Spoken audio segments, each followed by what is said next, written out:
Today, we're going to be going through some essential oils and crystals that will help you in your business with different activities that you need to do for work and different times of the year. Hi, my name's Dee, and through the beauty of our dreams, we are going to navigate the journey from employee to self-employed to business owner extraordinaire, empowering you to find balance in your life, fund your lifestyle with your passion, and ultimately have more time with your loved ones. Each episode will give you actionable tips on how to deal with the issue covered. I'm so happy you're joining us. Now, I absolutely love crystals and essential oils. I don't know very much about the science behind a lot of it, but if there is anything that can help lift your mood, make you feel relaxed, put you at ease, then you just have to go for it. And I find essential oils in particular are just fantastic for that, for altering my mood in some way. So I wanted to go through with you a bunch of essential oils and crystals that I think can help you in your different activities that you are required to do in your business and your life in general.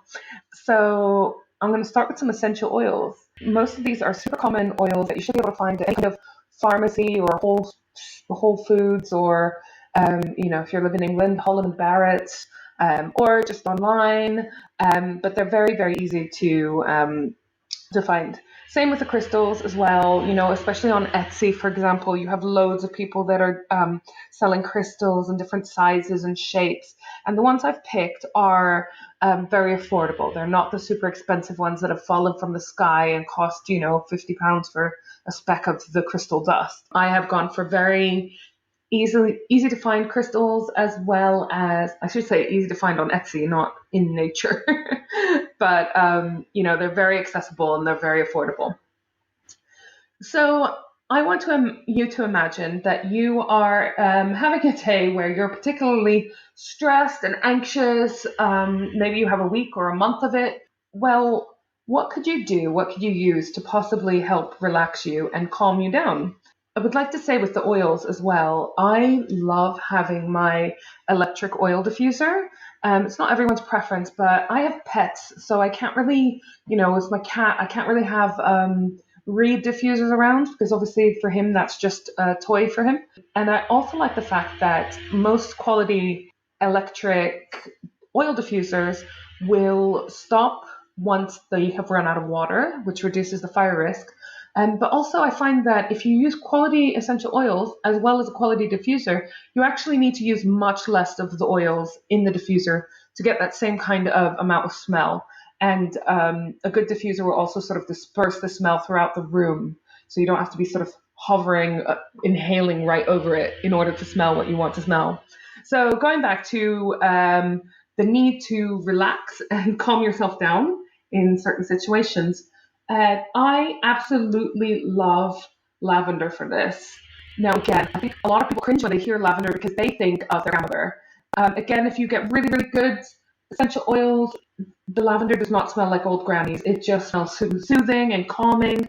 I like to combine it with bergamot, for example, which is very sort of citrusy smell. And combined with the lavender, it's very relaxing and uplifting at the same time. And then chamomile is another one that people do like to use for relaxing, calming the sleep and so forth. Crystals that will also help with this aim to be relaxed and calm. So maybe just sort of sew them to the inside of your bra, because when do you not want to be relaxed? Amethyst is a good one. Black tourmaline. Tourmaline is really good for protection and deflecting negative thoughts and negativity. So that will obviously help you with your mood. And blue lace agate, which is a gorgeous stone as well. Now imagine almost the opposite.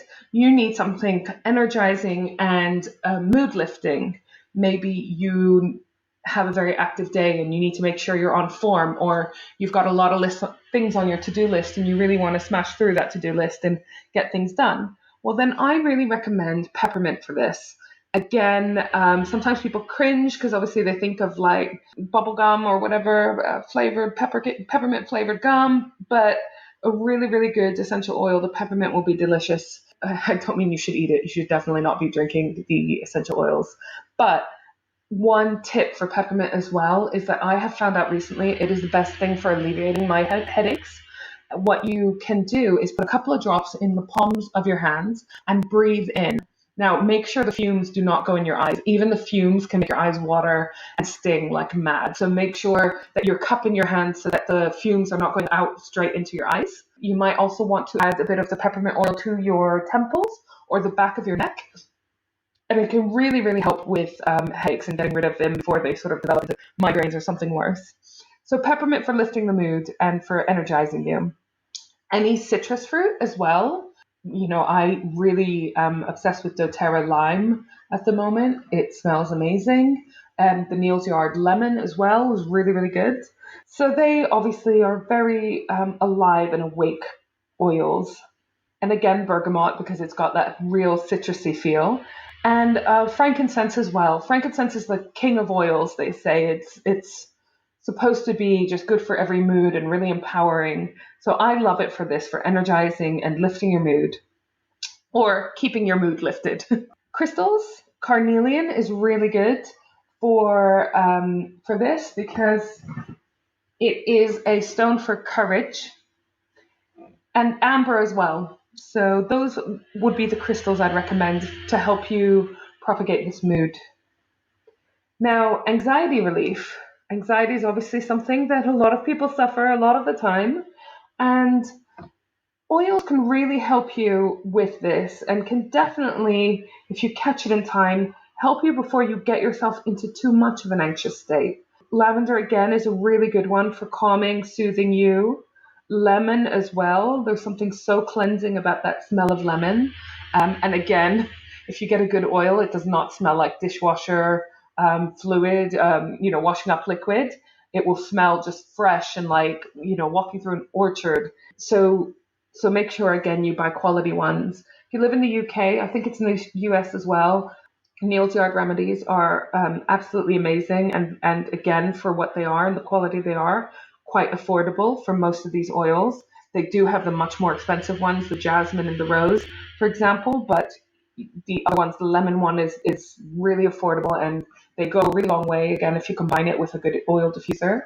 doTERRA is another one. It's a bit pricier, but the quality is absolutely amazing. And ylang ylang, I always wonder if I'm saying that right, but you know what I mean, is another one that's really good for lifting your spirits and calming you down and releasing some of that anxiety. In terms of crystals, moonstone is amazing for this. Moonstone symbolizes a new beginning, fresh starts, and so forth. It's very grounding, and it's a lovely stone. I've got a moonstone bracelet that I basically wear all the time. And rose quartz. Rose quartz is thought of as the stone of love, and in this instance, it would be to help with your self-love. So being kind to yourself and being loving to yourself and giving yourself a break and trying to stop yourself getting to that state of high anxiety. Now, abundance and prosperity. What do you do if you want to have that feeling of abundance and prosperity in your business to help you push forward your big ideas or your new products in your business and so forth? Again, frankincense is, being the king of oils, amazing for this because it is just such an empowering smell that will just make you feel super on top form. I also really like cedarwood for this kind of mindset. And combined with orange, either one of those two can really be softened so they're not too sort of masculine or dominating a smell. In terms of crystals for this kind of mindset and mentality, citrine is a really good one. Pyrite, also known as fool's gold, is, it's a really fun one anyways, because it always just looks really, really sparkly and out there. But it symbolizes abundance as well. And prosperity and jade have been linked together for just centuries and centuries. Now, what do you do if you have, say, a strategy meeting? If you work for yourself, your strategy meetings are normally by yourself, on your own. What about if you need to focus, if you need to produce a large quantity of work that involves like having some clarity? Maybe you have set yourself the task of writing a few blog posts and you really need to concentrate and have that sort of focus and clarity. What can you use to help with that? Again, frankincense. I could say frankincense for almost every one of these, but frankincense is a really good one for focus. Vetiver is another one that I find super grounding, and patchouli as well. Now, these again are quite dominating, masculine, musky, woody smells, I find. So again, if any of them are too much for you or they don't really appeal to you, then try blending them. You can blend any oil together, really, and try blending things that are just not necessarily very obvious. I love the blend of sweet marjoram with orange. Who would have thought? Because in cooking, you very rarely put those two things together. And if something is too heavy or too musky, too earthy, then try pairing it with something citrusy or floral, and that'll lift up the smell and hopefully make it more pleasant to you. Again, focus and clarity. If you want to use crystals to help with this mindset, clear quartz is always a good one for this because it is the stone for clarity. Tiger's Eye is another one. Tiger's Eye is a really good protection stone. And it's just, normally it just looks so special. But it's a really good one, again, for concentrating and having that clarity. And hematite as well. Hematite's another all-rounder because it is a really good one for deflecting any negativity, including your negative self-talk. So that is the kind of thing that can be super distracting when you've got to sit down and produce a body of work, but you're telling yourself that you're rubbish, you're shit at things, then that's going to impede that productivity, isn't it? And finally, protection and dispelling negative energy. Like I have touched on a few times, there are many stones and many crystals and many oils that are really good for this. And to be honest, anything that makes you feel good, any smell you enjoy, any crystal that you look at and you just think, oh, I love it, is going to be helpful with this. But the ones I like to suggest to you is grapefruit. Grapefruit is a really uplifting, gorgeous smell anyways. Sage and geranium. Now, sage is obviously quite often used for smudging. I read recently, I knew that sage is obviously very cleansing when you use it for smudging, but I read somewhere that it can kill something like up to 97% of airborne bacteria. So it is really actually physically cleansing as well as emotionally and so forth. Like with a lot of this woo-woo stuff, a lot of it is based in some kind of science or fact that people knew about for a long, long time. So sage, again, is a really, really nice smell. And again, combined with citrus, if you find it too sort of herby and too earthy as an oil, if you combine it with something citrusy or floral like grapefruit or geranium, it lifts it and makes it a much lighter smell. And for crystals for this kind of mindset of protection and dispelling negative energy, smoky quartz is amazing. Smoky quartz, if you get it in a pointed form and you have it in front of you but pointed outwards, it will be sort of literally protect you from these negative energies coming at you while you're working. And obsidian, again, is another really good one for protection, as is black tourmaline, which I really love as well because I love black. So those are some essential oils and crystals that I really recommend for different energies that you are going to want to have at different points in your business. I'm also going to give you some suggestions for essential oils by season. And this is very linked to obviously which of these oils, which of these plants are in season at different times of the year, but they also represent the kind of energies that you get at different seasons. So for example, spring, which I feel is the sort of emotional, spiritual start of the year, the energy is very floral and energizing, right? You feel like you want to get started now with new projects. You feel excited about the days getting longer and the sun being out more. So here are some oils which are really, really lovely to burn at this time of the year. Basil, bergamot, and again, for example, if the basil is too herby and earthy for you, mix it with the bergamot. Clary sage is always a really nice one. Geranium is a very affordable oil, but you find almost anywhere. It lifts almost any other oil. So if you ever have any oil that you find too woody, too heavy, if you put a couple of drops of geranium in with a mix, it will just smell delicious. Marjoram, again, and sweet marjoram is one that I've come to quite recently in terms of oils for putting in the diffuser, and I'm absolutely loving it. A little aside, actually, I mentioned earlier that you shouldn't consume the oils, but doTERRA is the one brand, as far as I know, and I don't work for them, so I'm not getting a commission for this.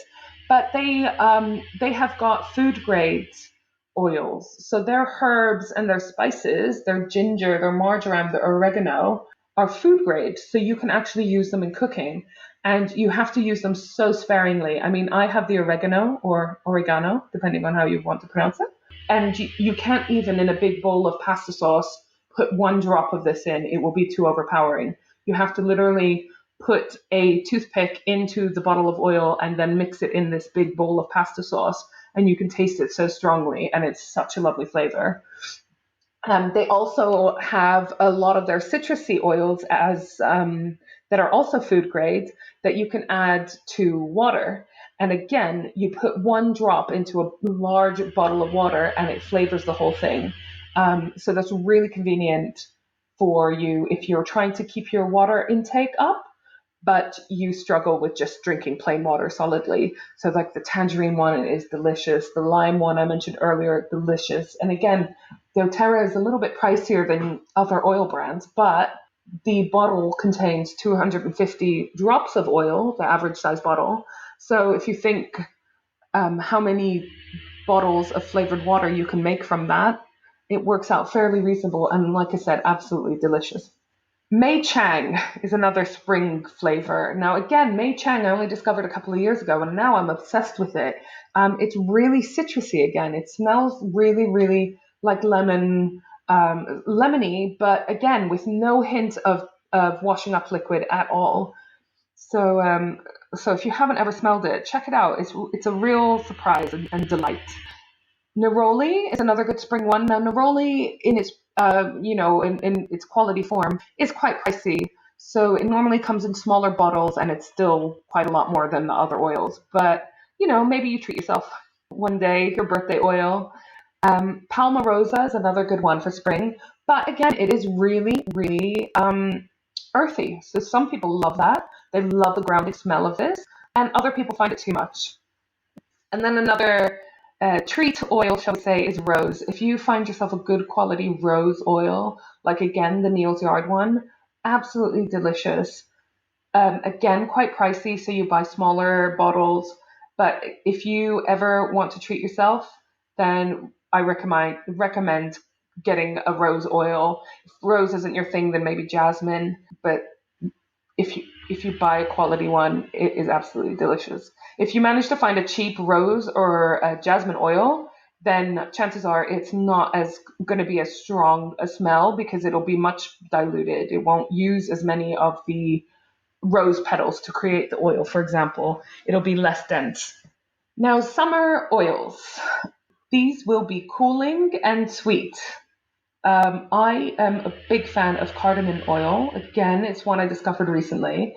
I come from an Arab background, so the smell just reminds me of sort of Arabic coffee because it's normally mixed with cardamom, and I just absolutely love it. Again, I normally mix it with something a bit more earthy, marjoram or something, but absolutely delicious.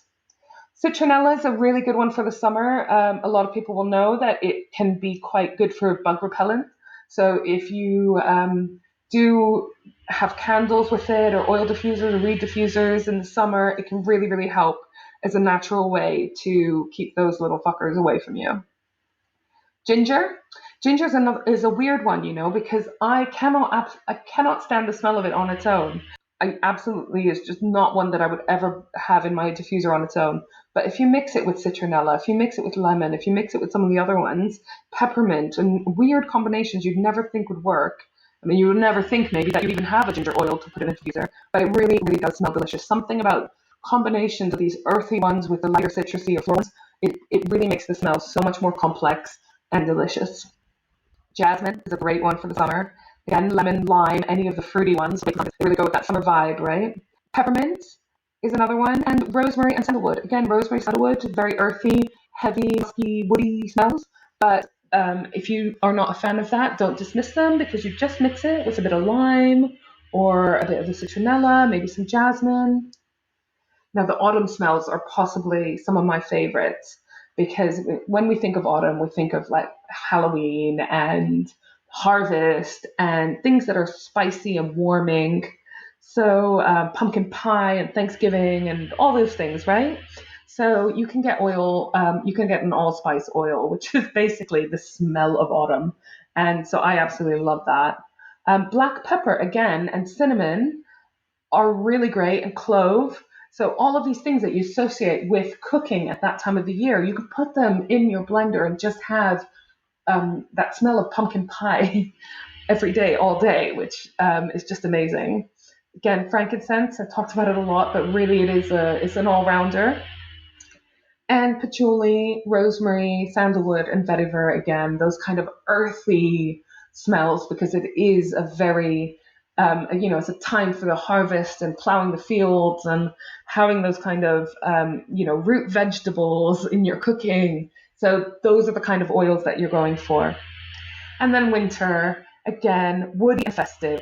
So you're going to have frankincense and myrrh, nutmeg, spruce and fir, star anise, sweet orange, things that make you think of mulled wine and mulled cider and Christmas trees. So those are the smells that really evoke that feeling of winter and those, family times and cozying up on the sofa and presents and all sorts. Now, finally, I'm going to give you a quick rundown of some crystals that are good for different months of the year. I don't mean birthstones. Everyone, well, not everyone, but a lot of people are kind of familiar with birthstones, and maybe they know their own. My birthday is in April, and so my birthstone is diamond, of course, the most expensive, so I can't deck myself out in them. But also garnet, so I do have quite a lot of garnet because I also really love that kind of color. So these are not birthstones. They are crystals that are good at different times of the year for different reasons. So January, a really good crystal for January month. When you're like um, overwhelmed from the festive season and you're feeling sluggish and blue and blah, blah, blah. So labradorite is a really good crystal for this because it encourages intuition and the removal of negativity and banishes insecurities. It's a stone to aid the owner to get on and do it. So again, if you set yourself a New Year's resolution, it's going to help with that positive mentality. February, maybe this is an obvious one, but rose quartz, because February traditionally with Valentine's Day and so forth is a month of love. So this stone is the stone of the heart, of unconditional love and emotional healing, perfect for removing fears and resentments and for calming trauma and grief. So it's one of my favorite stones because all of those things are lovely, aren't they? March, again, spring equinox, is the time for new beginnings. And so the stone, it won't surprise you, is moonstone, which is a good stone for inner growth and strength. And it helps remove emotional instability and enhances successes in love and business. It's excellent for balancing hormones. So it's just a really, really just lovely stone. Again, I told you I have a bracelet of it. It's something I have on me all the time because not only is it super pretty, my bracelet is pink moonstone, which is sort of a dusky pink, not sort of magenta. But it's just a lovely grounding stone to have. April, the recommended stone is carnelian. It's a stabilizing stone that restores vitality and motivation and is great for stimulating creativity and promotes joy and confidence. So again, this is the ramp up of spring going into summer and you're getting more activity, you're feeling more energetic. So that is a great, great crystal to help you with that mindset. May, the stone would be emerald. This is the stone of successful love, inspiration, and infinite patience, which we all need at times. It embodies unity and compassion and unconditional love. It promotes friendship, balance between partners, and for providing domestic bliss and contentment and loyalty. Now we're coming into the summer months, June, July, August. And for June, the recommended stone is rhodonite. It's a stone of forgiveness, grace, and elegance that decreases anger and anxiety and promotes emotional healing, confidence, and inner growth. So great one when you're starting to spend more time outside, pints of cider in the garden. So a lovely one to get the summer started. The crystal for July, I have to say it properly. I have to concentrate on saying it. It's dumortierite, and it's a gorgeous stone, and it encourages you to stand up for yourself, take control of your own life and increase patience, enhance intellectual abilities, and it's great for study and willpower. So really, really energetic stone for the height of the summer.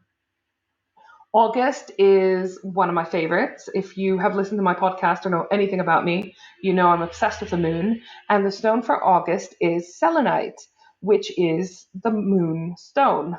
Not moonstone, that is a different stone, but selenite is linked to lunar energies and so forth. So selenite is really grounding, and it promotes clarity of mind and enables strong decision-making abilities, truth and honesty in relationships. So it's really, really great stone to just have around you all year round anyways. They recommend that you get the sort of selenite spirals, and maybe you put them in different corners in your room to just kind of reflect that energy. Now we're kind of coming into the autumny, wintry months, and the stones again reflect that. Now September is kind of the third fresh start of the year. You've got January, which is obviously the official start of the year. You've got the spring, which is definitely the energetic start of the year. And then you have September, and I think it's linked to it being the start of the academic year, right? It is always been linked to that sort of fresh start, new year, progressing up to the next level, next grade, and so forth. The September stone reflects that. It's lapis lazuli, and it's one of the most sought after stones for manifestation and wealth creation. It's the merchant stone, and it inspires thinking and releasing fear and resentment. So really good one for starting new projects, starting a new business. The stone for October is another one of my favorites, black tourmaline. Was talking about it before. It's excellent for repelling and protecting against negativity. It aids your intellectual acuity, emotional stability, and understanding yourself.